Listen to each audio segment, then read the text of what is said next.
Ja,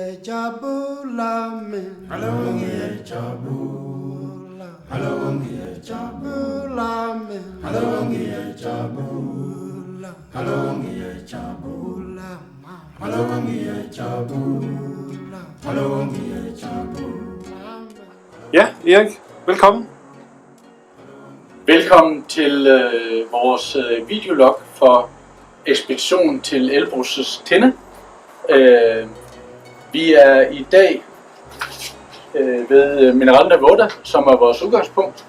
I går ankom Max, Lennart, Ida, Paul og Søren fra København, og jeg kom fra Warszawa. Vi støttes til i Moskva, og ankom i går aftes til Mineralerne Voda. Vi mødtes med vores guides i lufthavnen og brugte et par timer i starten af natten på at få vores udstyr, og er så klar til at tage afsted i dag. Har vi haft nogle problemer? Vi har ikke haft nogen nævneværende problemer. Paul havde glemt at tjekke sin kuffert ind, men den ankom her til morges forhåbentlig i god stand, så vi er klar til at tage afsted fuldstændigt.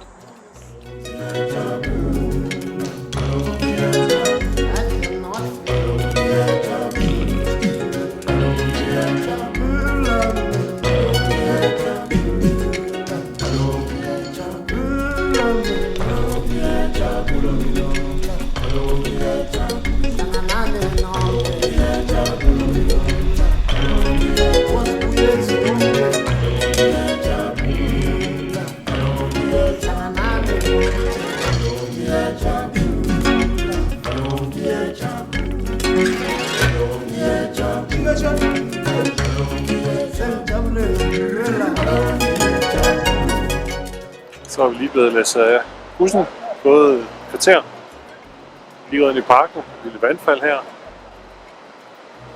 lille bro vi skal over her.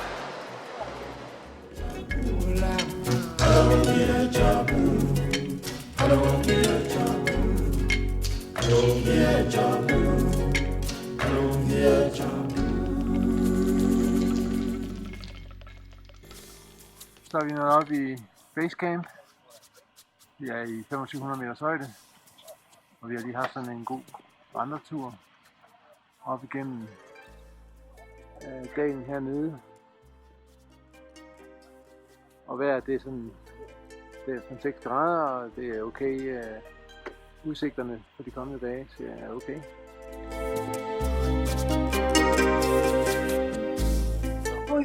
Ja, det er i dag den 4. juli, anden dagen af vores tur, og vi startede på hotellet i morges med spænding på, og Pauls bagage ville frem. Det gjorde den heldigvis, og vi kom afsted på en tur, som skulle have taget en 3 timer, men som tog det meste af dagen. Der var lige noget med et par boots, som skulle have været med, som lå hjemme på hotellet. Og så havde vi en meget smart guide i Ivan, som sagde, at det var meget hurtigt, hvis vi skulle tage af, og så han tog en taxi. Sammen med Ida og hente de boots.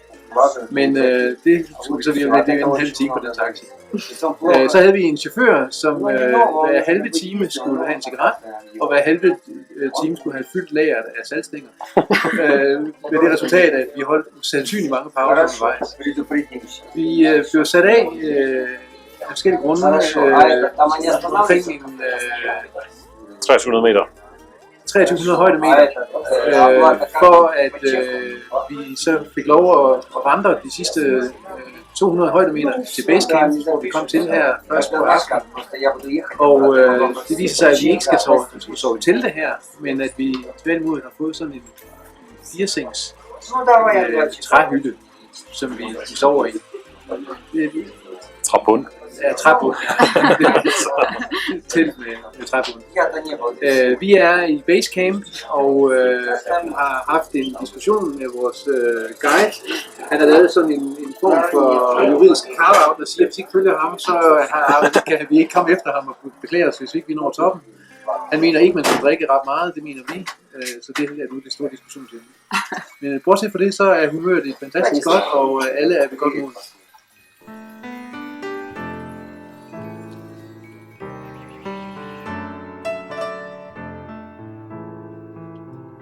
Er vi være klar?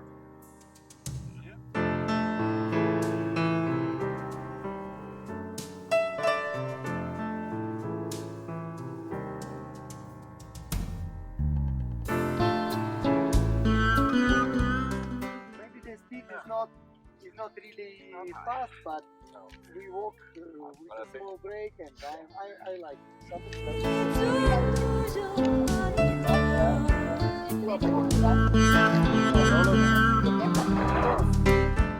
Smil til fotografen. Nej, I skal bare komme, for det filmer.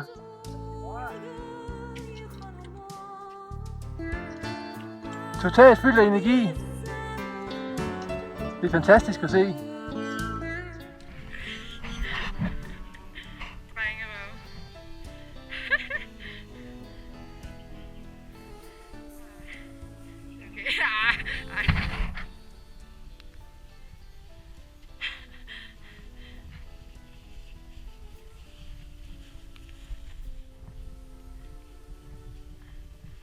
Det er godt gået, Søren.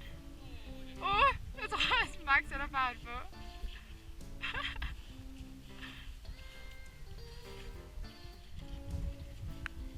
Det er en god effekt at falde lige foran kameraet.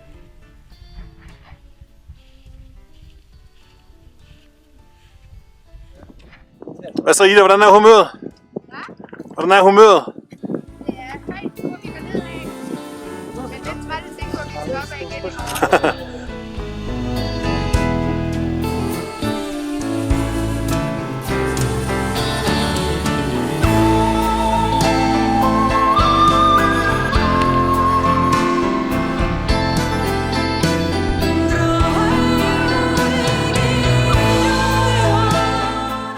So, Ivan, would you like to tell us about how you are satisfied with our level of water we bring or not? Are we bringing too much water, too little water, or? Yeah, the question, if you are a strong man, as I see you, if you bring 5 liters of water, you have okay. to drink for the way up. It is not necessary to bring 5 liters up and 4.5 bring down. If you are a really strong man. I dag er det dag 2, og vi er gået fra Basecamp til Camp 1 i 3700 meters højde, og så tilbage til Basecamp igen, så vi ikke kommer nogen vegne. Dagen startede med lækre pandekager og en rigtig god vælling, og så begyndte vi ellers at gå, og det gik op. Og vi ramte sneen, hvor Paul han gerne ville ned igen, så han prøvede lige at tage den med røven. Han blev stoppet desværre. Lennart tog den også lige en tur ned, men vi nåede til Camp 1. Skønt. Ja, så gik vi ned igen, valgte at tage en meget, meget farlig rute tæt på floden. Meget, meget smal sti, hvor alle var lidt bange, tror jeg. Og så kom vi tilbage efter 10,5 timer på vejen. Nogle af os har taget bad. Nogle af os har taget bad. Far han var i et varmt brusbad. Så det er jo luksus, når man er på bjergbestigningsferie. Dagens citater fra far til datter til mig. Far han går bag ved mig, og så siger han, du har ikke mere røv. Så det var den første. Og så senere, da vi kommer op, jeg tror vi er oppe ved Camp 1, så kigger far på mig og føler, du er godt brugt nu. Så det var dagens citater.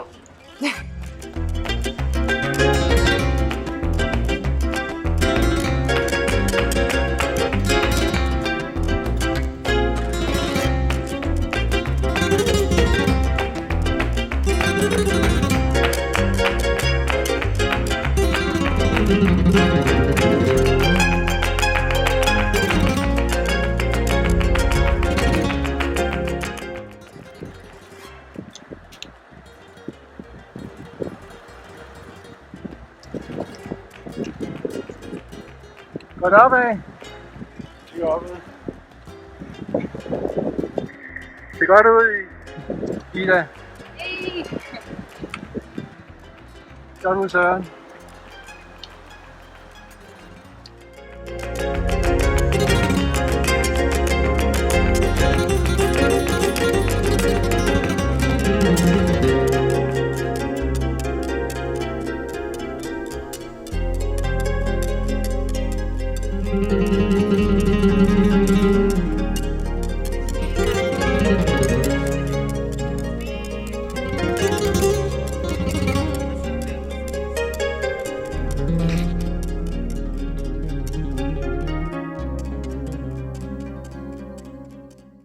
Det er onsdag i dag, og det var dagen, hvor vi skulle gå fra Basecamp op til Basecamp 1 og skulle blive her. Så vi stod ikke så tidligt op, som vi gerne ville, men vi kom afsted kl. 9.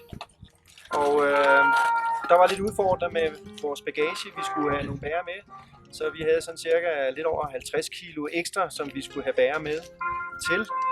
Her er det 10 kilo med mad. Turen gik op, den gik fint. Vi kom op til stor solskin, og der var så tordenvejr lige undervejs, så der blev sat lidt speed på Ivan og turen op. Vi kunne så finde campen på grund af toiletbygningens meget markante lugt langt nede af løjpen. Ja, og nu sidder vi heroppe og nyder et dejligt solskin. Vi kan se Elbrus kant, eller 2 toppe. Og vi har lige fået et statement fra Søren, at hvis han når summit, så går han ned i trusser, Idas trusser. Så det var alt for nu.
Så er vi på vej op mod Camp 2.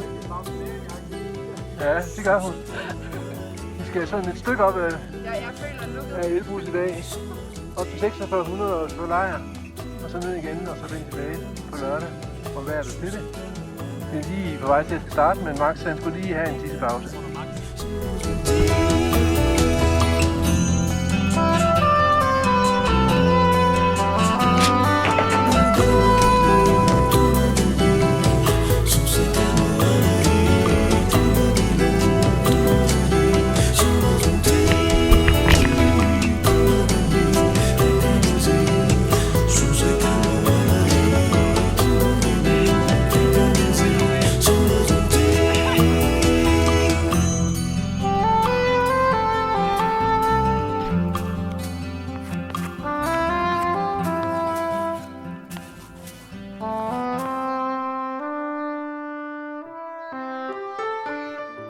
Lens Rock.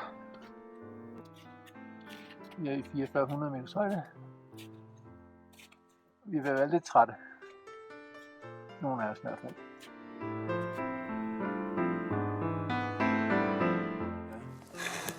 Det er den 8. om morgenen, men vi fortæller først den 7.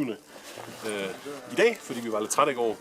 Vi skulle flytte alle vores ting op til, ikke alle vores ting, men vores telt og sådan op til 4800 meter, lejr. Fra i morgen forhåbentlig, hvis vejret er lidt bedre, kan se det sner. I høj solskin, vi har simpelthen perfekt vejr, men det var pisse hårdt at gå op. Vi gik 1100 højdemeter, gjorde vi ikke, Lennart? Jo. 1100 højdemeter i høj solskin, som man måske kan se på dele af mit ansigt. Og det var ret hårdt. Det var sne hele vejen, med crampons næsten også hele vejen. Så det var rigtig hårdt, men vi fik holdt en masse pauser, så det var okay. Og så havde vi lidt forskellige udfordringer alle sammen, kan man sige, på vej op.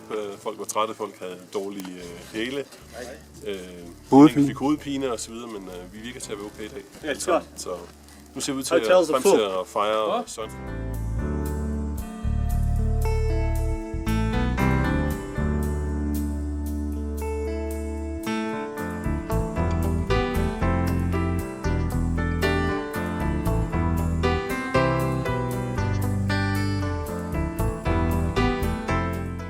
Take one.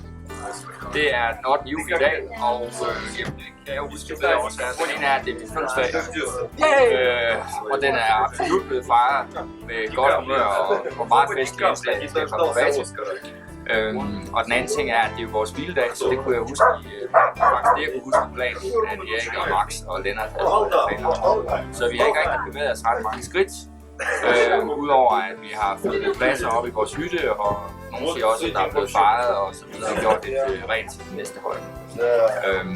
Jamen morgenen startede med et fantastisk morgenmad sammen med fødselsdagssang, det kom vi noget bag på, må jeg nok sige, og små pakker og chokolade og lab og larve, lækkerier, der er blevet slæbt hele vejen op på bjerget.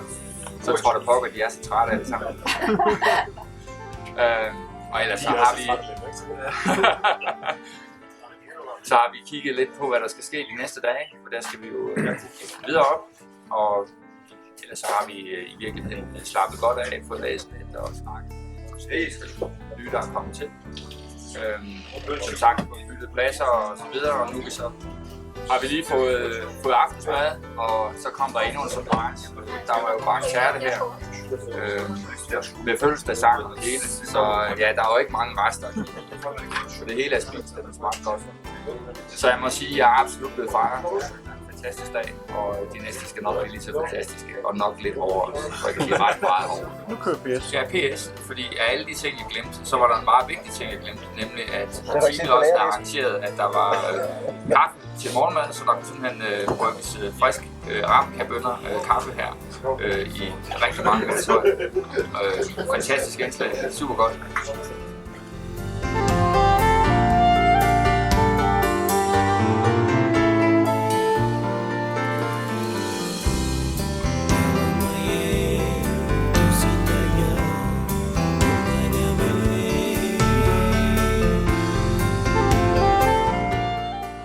Op til en meget smuk morgen her. Det er lørdag, og vi skal flytte fra Camp 1 til Camp 2 i dag. Camp 2 skal vi kun være i 12-13 timer, inden vi skal videre op mod summit. Vi er vågnet op til en meget smuk morgen. Det er også ret koldt. Vi har ikke noget vand. Der er godt først. Vi kan se op af bjerget små prikker. Det er grupper, der er startet. Vi har en fuldstændig, ikke bare fantastisk, men spektakulær dag. På vej op til Camp 2. 4840 meter, hvor vi skal sætte teltet op. Søren og Poul og Victor er gået i forvejen. De går rigtig hurtigt. Så de vil anrette 3-retters menu til i aften. Vi går lidt langsommere. Men som I kan se, så er vejret bare helt fantastisk. Og det må man sikkert ikke sige i bjergene, så bliver det meget dårligere. Jeg kan se, at vi går rimelig stejlt opad. Det er vi skal nå op i nat, eller i aften, og sove. Når vi holder en lille pause, ikke også, Lennart? Så trænger vi til.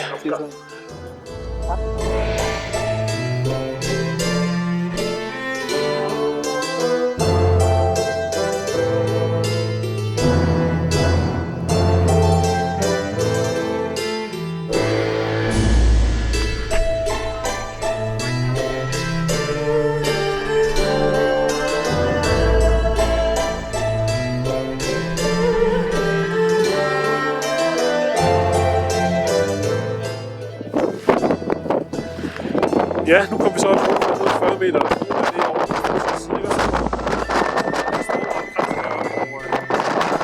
fundet et hul her, sat til og Søren. Altså, det er helt fantastisk. Vi kan se toppen. Det er godt. Vi ligger herinde i vores lille telt her. Derovre ligger hvor er vi så henne nu?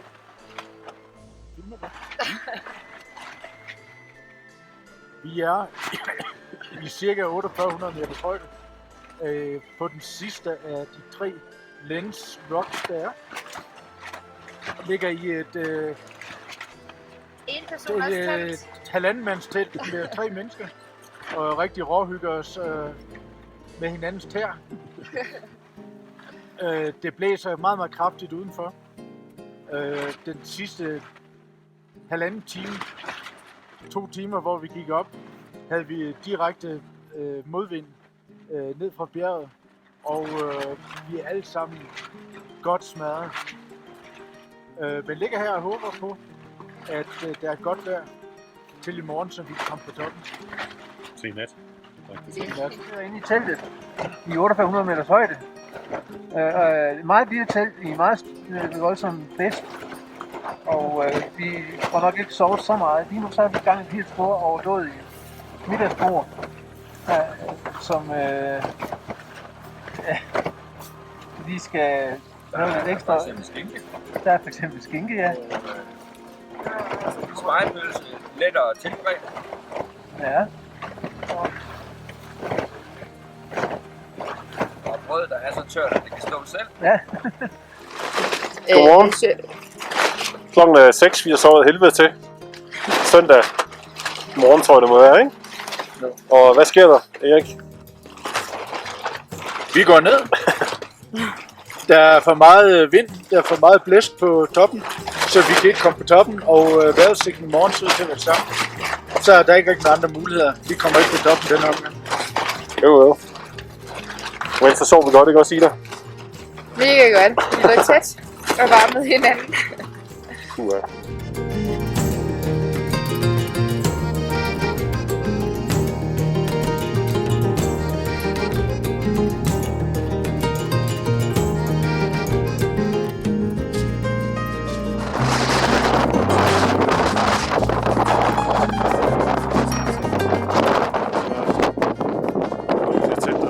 Fantastisk vejr over de sidste 10 år, men så er det blæst lige siden. Det er fuldstændig umuligt at gå på toppen. Desværre, vi har ikke dage nok til at vente. Det er stort, siger det. Jeg har ikke lyst til at lægge på stort til. Det blæser nok meget, det kan rigtig lægge på stort til sammen. Men meget godt til toppen. Det skulle have været godt med det. Så 3 år godt, men lidt klassificering, og det ser derud til, at det fortsætter på dage. Det er også lidt top, og der er helt umuligt at komme op i øjeblikket. Så vi pakker sammen og går ned. Vi siger, at vi nåede lige så højt som omkring, men ikke højere til vi kom den her gang. Det var meget omskifteligt vejr. Vi snevejr. Og ikke haft noget vind eller rigtig varmt, det kunne snevejr. Det er køligt.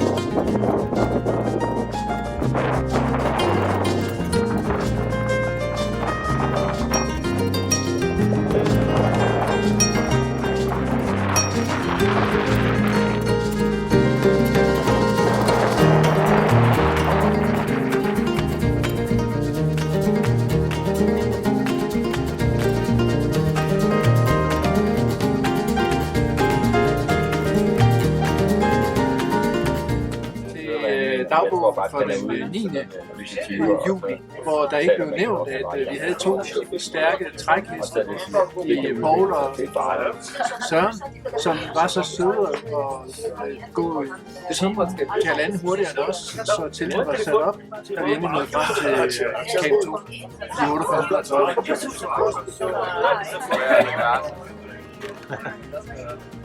Спасибо! For you, visitor Vladimir. 5 minutes. It's okay.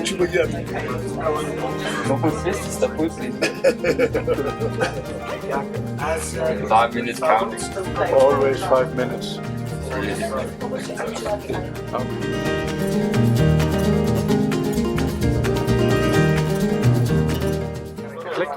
Det er søndag, og så vi hørte i går, så var vi jo oppe i vores camp 2, 4850 meter. Og som man måske kan se på fotoet, så er det ikke der, vi er mere. Så vi er kommet ned. På trods af, at champagne står på bordet, så gik det ikke helt, som vi planlagde. Vi vågnede godt nok klokken 3, eller i hvert fald blev vækket. Der var vist ikke nogen, der sov i et forfærdeligt vejr. Og efter flere episoder og diskussioner, der endte med, at vores guide Victor sagde no good og kiggede op på bjerget og tog vejrudsigten for i morgen, så måtte vi lave en heroisk beslutning, der gik på, at vi måtte gå ned igen. Så vi er kommet ned i Camp 1 og har fået al vores bagage og møg hernede, fået noget varmt og godt at spise og fået det gode humør tilbage. Hvis det missede lidt undervejs, der var der enkelte af os, der var lidt skuffet over, at vejret skulle tage den fra os, fordi jeg tror, vi alle sammen er helt sikre på, at havde vejret været bare lidt mere med os, så var vi faktisk kommet på toppen alle. Så der var ikke nogen, der ikke egentlig kunne, men vejret var ikke lige de sidste 3 grader med os. Så nu er vi her. Planen er, at vi skal i byen, i hvert fald fra i morgen. Så Max er i gang med at booke hoteller og så videre, og det kommer vi så til at høre om i morgen og de næste dage, hvordan det udvikler sig. Men humøret er relativt højt, vil jeg sige, i forhold til, hvad vi har været igennem i dag. Det er så vores sidste morgen oppe i Camp 1 i ca. 39 meters højde. Vi valgte at gå ned i går.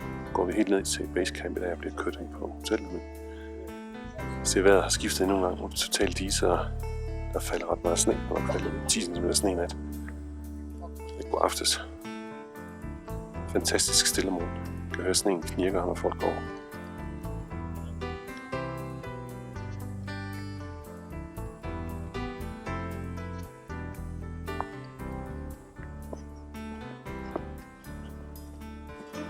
Toppen er totalt dækket i tåge nu, og synligt lige før. Folk står nede i det gode vejr og får sagt godmorgen og venter på at få morgenmad.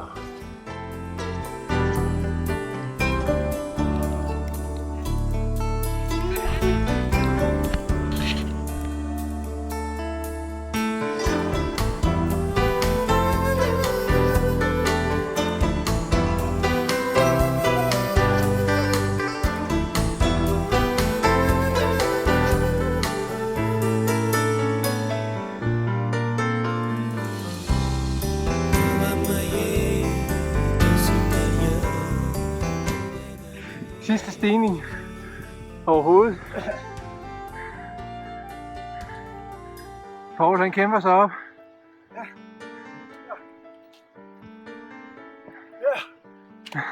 Den aller sidste stigning. Ingen flere højdemeter. Ingen flere højdemeter. Ja. We did it. Kan du ikke mere? Ja, gå vend om så. Ja. Vil ikke mere? Det er slut.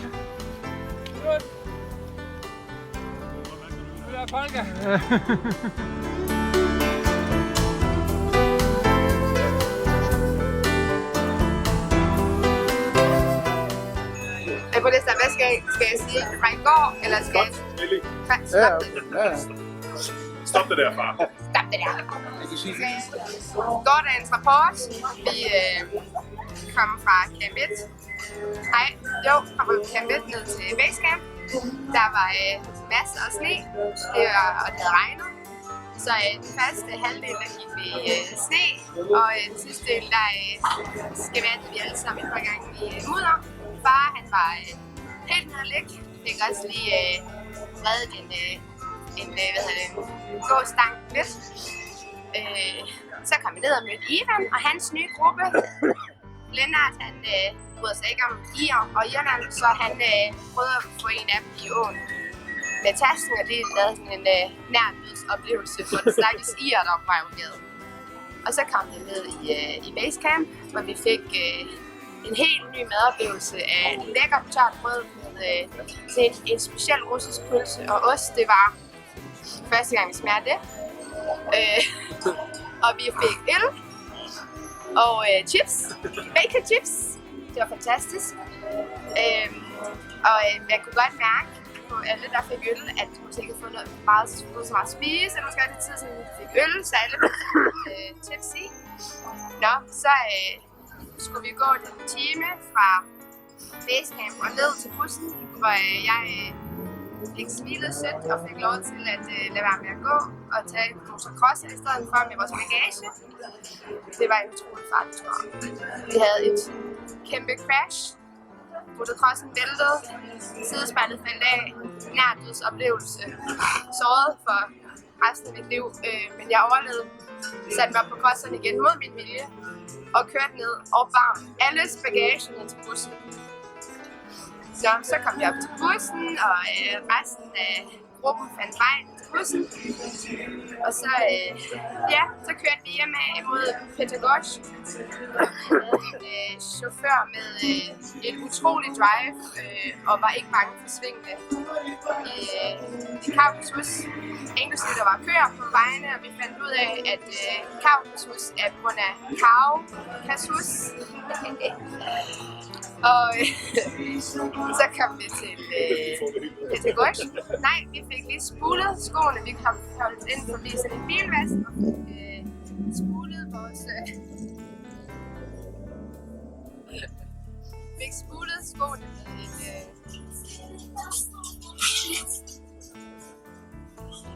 Jeg kan aldrig få lov til at snakke færdigt her. Fik spulet skoene med en højtryksrenser. Endelig kom vi til Pitagosh og ind til hotellet. Og vi fik lånet Facebook og mails. Og så fandt vi en utrolig lækker restaurant, hvor vi fik lækker mad. Ventede 1,5 time på pomfritter. Og de kære grumpy old men, de lærte om begrebet hangry, hungry og angry, som vi især oplevede i går aftes. Så alt i alt en rigtig god dag i går, og vi er nede i Pitagosh og nyder dagen.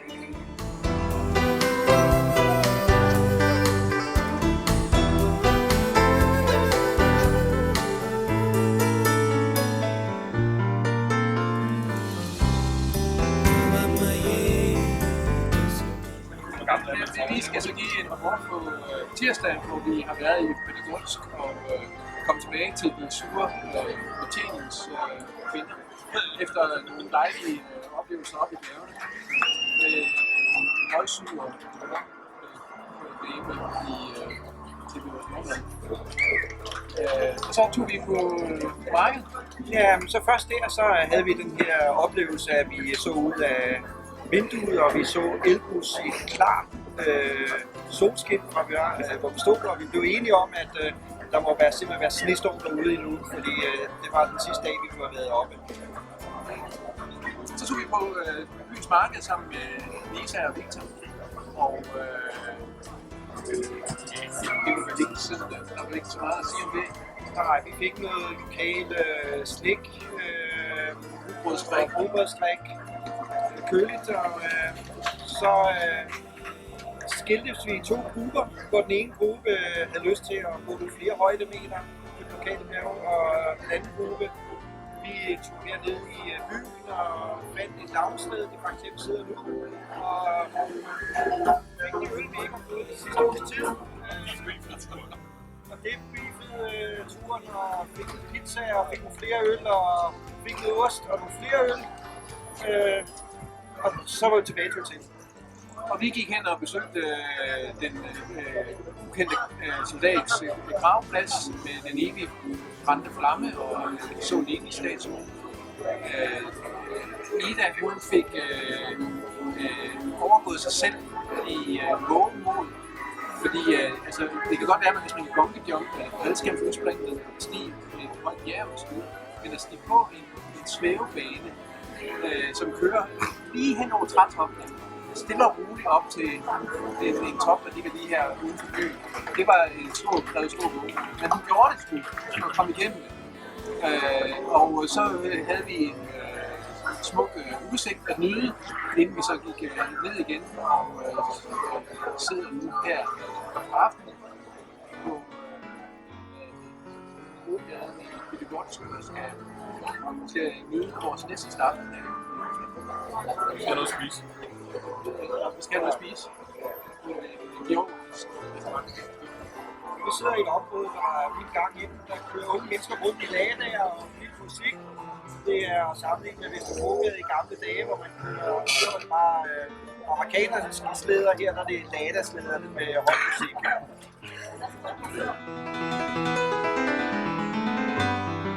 Jeg erkender, at teamet er nu totalt farvet, fordi jeg har konverseret lidt med en af vores russiske guider. Og jeg spurgte egentlig bare ind til årsagen til den tilsyneladende lidt afmattede økonomiske situation, da vi ser så mange bygninger, der mere eller mindre er faldefærdige og i hvert fald ikke bliver vedligeholdt. Hvorefter jeg får at vide, at det er jo simpelthen bare på grund af de europæiske sanktioner mod Rusland, på grund af Krim. Og så siger jeg, så det er i virkeligheden af Europas skyld, så siger jeg, hvordan kan det nu være, at den situation er opstået? Og så siger hun, jamen det er jo på grund af Krim. Så sagde jeg, ja, på grund af Krim, men hvad er det nu, der er sket på Krim, hvordan det kan være? Jamen det er jo russisk, og det skal det altid blive ved med at være. Nå, jamen er det særligt klogt, hvis det går ud over den russiske befolkning? Og så må du lige sige, jamen, ja, det skal være russisk, men måden vi har gjort det på er nok ikke rigtigt, fordi det har udløst alt det her, der kan være rigtig rigtigt. Så teamet er lidt farvet over, at det overhovedet skulle tage det emne op, men i virkeligheden så startede det med et spørgsmål, som vi alle sammen har haft, nemlig hvordan kan det være, at der er så meget, der egentlig ser faldefærdigt ud. Der må jo være en krise, og det er der herovre. Det er helt sikkert. Godt, Eli. Max, han kommer med sandheden. Jeg havde ikke nødvendigvis lige noget med om, at elbrugs og alt det, der ligger i Rusland. Nej, men nogle gange skal de jo lære det. Herunder måtte vi jo så også minde lidt om, at historisk kunne vi godt diskutere Krim. Hvorefter Victor han stemte i, at Krim var jo et fantastisk sted at lave bjergbestigning, hvor han havde været mange gange, og der er ingen tvivl om, at Krim tilhører Rusland, fordi, om ikke andet, så fordi det er en direkte adgang til Sortehavet, og så i øvrigt, fordi det er et fantastisk sted at lave bjergbestigning.